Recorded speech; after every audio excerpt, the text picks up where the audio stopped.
Boa noite, queridos. Eu sou o pastor Vilas da Dulce. Boa noite, eu sou a Dulce do Pastor Evilásio. Nós estamos aqui, vocês sabem que nós adoramos, amamos falar de família, né? Verdade. Família é o Vamos nosso mesmo. lema, então nós estamos aqui dando continuidade à nossa série, né? Famílias Bíblicas, né? E vocês lembram que quarta-feira passada nós estávamos falando da família de Adão e Eva, né? E o apóstolo Paulo lá em Coríntios 11 falando sobre o cuidado que ele tinha, né? E o medo que ele tinha que acontecesse o que aconteceu com a família de Adão e Eva, né? Porque pelo engano entrou a queda e a morte, né? Então, nos lares, né, das famílias, né? Então, trazendo para hoje, quantas famílias realmente estão com morte dentro da sua casa, né? E precisando de quê? Do milagre, né? Verdade. Precisando de um milagre. Então, nós vamos falar mais um dia de uma família, né? Uma família bíblica, né? Trazendo realmente a necessidade do milagre dentro da nossa casa, né? É verdade, pessoal. O pastor Evilásio dizendo, né, como pode o engano trazer morte para dentro da nossa casa, né? A gente conhece a vida depois da queda, né, gente? E como a gente percebe que o engano pode matar, não só fisicamente, mas matar a fé, né? Que nós tanto queremos deixar no coração dos nossos filhos. E eu estava conversando com o pastor Evilásio e eu fico pensando, somente tendo milagre, né, de Deus dentro da nossa casa, a gente precisa viver esse milagre diário, né, gente? Porque a sociedade tem tentado matar muitas famílias, né? Roubado a nossa fé, nessa sociedade que nega a família. Então, eu estava lembrando com o pastor Evilásio que Albert Einstein, ele disse algo muito interessante. Ele disse que a gente pode ver a vida de duas formas. Como se nada fosse um milagre ou como se tudo fosse um milagre. Essa frase é de Albert Einstein.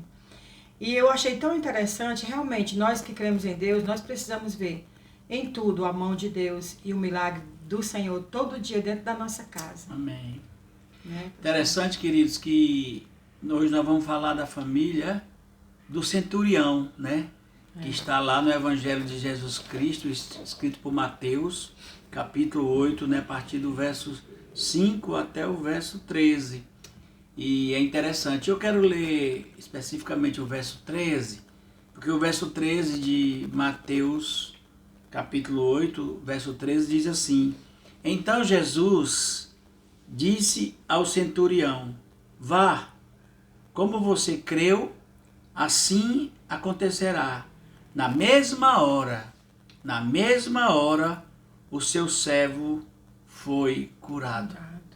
Queridos, é muito importante a gente entender a palavra de Deus, né? Porque Jesus estava aqui aonde? Em Cafarnaum. Cafarnaum é lugar de milagre. É verdade. Né? E dentro da casa de quem? Do centurião. Porque o servo dele estava paralítico ali, paralisado na cama, né? E Jesus disse assim, que naquela mesma hora ele podia ir, porque como ele creu e teve fé, né? Com certeza naquela mesma hora, diz o texto, que o servo foi curado. E é interessante que Jesus no verso 10, Jesus se admirou e disse os que seguiam: digo a vocês a verdade, não encontrei em Israel ninguém Glória a com Deus. tamanha fé, né? Interessante isso, né? Jesus não encontrou ninguém com tanta fé ao nível desse centurião, né? Verdade. Centurião romano, hein? É verdade. Um homem gentil, né? Então, assim, você vê gentil, né? Não é verdade, Dulce? É verdade, né, pessoal? E sabe, a gente vai aprender com essa família, né, com a família desse centurião, que nós precisamos ter algumas coisas dentro da nossa casa que vai fazer a gente experimentar o milagre de Deus dentro da nossa casa. E nós pegamos quatro coisas que aconteceram aqui a partir desse texto, 4 atitudes, né, do centurião que fizeram com que ele experimentasse esse milagre. A primeira coisa que a gente vê aí é que esse homem teve algo que abre portas em qualquer lugar, gente: humildade. Esse homem teve humildade, porque ele é um homem né, um centurião, né, ele um homem uma patente alta, né, assim, diz que ele era da guarda, né, romana, né, então, a guarda pretoriana, então ele era um homem de alto cargo, né, e ele tem a humildade de ir conversar com Jesus Cristo, não era nem para ele, era a respeito do servo dele. Então, ele foi lá ter com Jesus. Então, isso já é uma atitude muito forte de humildade, né, pastora Vilas? É uma atitude muito grande de humildade. Quando a gente traz para dentro da nossa casa, pessoal, a gente precisa aprender com esse homem que nós precisamos ter a humildade de saber que nós somos dependentes de Deus. Que não é com a nossa força, com a força do nosso braço, com meu poder de persuasão, ou com a minha muita cultura, minha muita eloquência, que eu vou conseguir resolver os problemas dentro da minha casa, né? Se houver paralisia dentro da nossa casa, eu vou saber ter humildade para saber que nós somos dependentes de Deus. É interessante que a Luz falou de humildade, né? Mas ao mesmo tempo nós vemos nesta casa, na atitude do centurião, generosidade, né? É verdade. Porque um homem desse que comandava 100 soldados, seria hoje 100 sargentos. Então ele comandava uma legião de 100 soldados, né?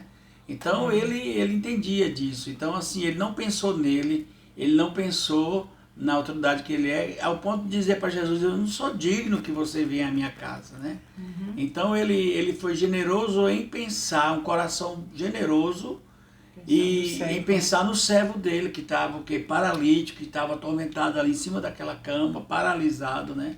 E ele não foi por ele, nem pela esposa, pelo filho, mas por um que é da sua casa, mas pelo servo, né? Ele foi pelo servo que eu servia, né? Então, assim, isso vê bastante generosidade, de né? casa hoje, né?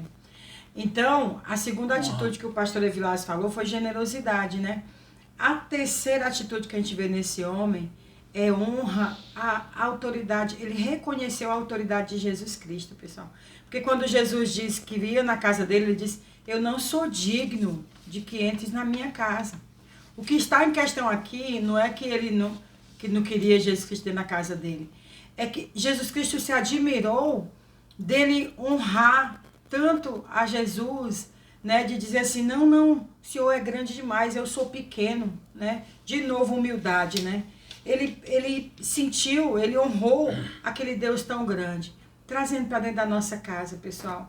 A gente tem dado a honra devida a Deus? Senhor, né? Será que a gente diz, amarás ao Senhor teu Deus sobre todas as coisas. O primeiro mandamento é amarás o Senhor teu Deus sobre tudo, a primeira coisa. Será que a gente verdadeiramente tem amado primeiro Deus? Ou a gente ama primeiro as nossas coisas? Verdade. Né? Ou será que a gente tem amado coisas mais do que as coisas de Deus? Né? Então, mais uma atitude desse homem, ele honrou a Deus, né? Ele deu a devida honra ao Senhor. Interessante que a Luz falou de humildade, eu falei de generosidade, a Luz falou de honra, né? Autoridade, reconhecer a autoridade do Senhor, não só Salvador na nossa vida, na nossa casa, mas Senhor, né? E aí a fé, né? A fé que move, o crer, né? Jesus se admirou no verso 10, dizendo para todos que estavam ali, nem Israel viu tanta fé. Uma fé admirável. Uma fé admirável, né? Uma fé que agradou ao Senhor. Verdade. Uma fé que fez mover o poder de Deus a curar com uma palavra, com tanta distância. Não sei se ali estava de repente a 2 quilômetros, a 3 quilômetros, mas o importante é que a fé do centurião moveu o coração de Deus, o coração de Jesus, e ele operou o milagre, né? Por isso, querido, se você quer um milagre na sua casa, creia e não duvide. Creia e não duvide da palavra do Senhor. Amém. Ele hoje quer operar na sua casa. Seja humilde, seja generoso, honre ao Senhor. E creia com fé. Essa fé que possa ser que Deus olhe para você e diz, poxa, ali tem fé. Ali tem fé. Recebe o elogio de Deus. Recebe o elogio de Deus dessa fé que ele não vai encontrar em outro lugar, a não ser na sua casa, Glória na minha casa. A Deus. Amém, queridos? Glória a então, Deus abençoe em nome de Jesus. Amém. E que vamos aprender com a família do centurião, né? Amém. Vamos aprender com a família do centurião mais uma quarta-feira, né? com famílias bíblicas, com o pastor Evilásio e Dulce, não é verdade? Vamos orar. Amém, queridos. Que coisa deliciosa é aprender com a palavra de Deus. Amém, Sabe que quando o pastor Evilásio estava terminando de ler o texto, pessoal, uma coisa tão impressionante que a gente lê, é que quando ele chega na casa dele, os servos dele, ele já chega com ele curado. Ele não foi curado quando o centurião chegou, não. Ele foi curado quando Jesus falou. E os servos fazem questão de dizer a tal hora que ele foi curado. E imediatamente o centurião diz, poxa vida, foi a hora que Jesus falou. Imagina, a gente aprende com essa família. Ah, mas é uma família? É claro. A gente percebe que aquela casa dele, que só quem tem... Naquela época tinha escravos, quem era um dono de casa.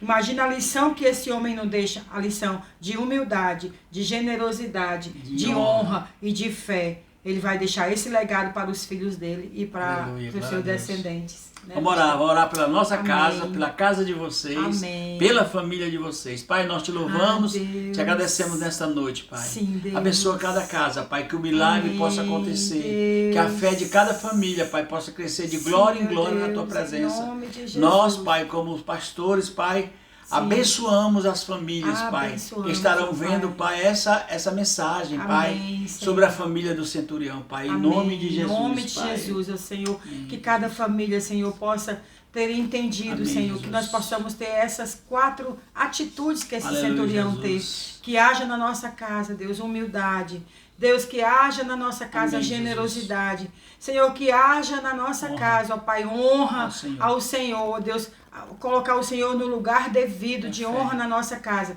E, Senhor, e principalmente que haja uma fé que não duvida da Tua palavra. Nós, Senhor, em nome de Jesus, que dentro da nossa casa nós tenhamos fé na palavra que o Senhor disser. Em nome de Jesus. Glória a Deus. Amém. Amém, querido. Deus abençoe. Beijo, pastor Evilásio e Dulce passando aqui para falar sobre famílias bíblicas, né? Sim. Dessa vez a família do centurião. Então até a próxima quarta, né? Com mais uma família bíblica. Deus abençoe em nome de Jesus. Abraços, querido. Abraço a todos vocês.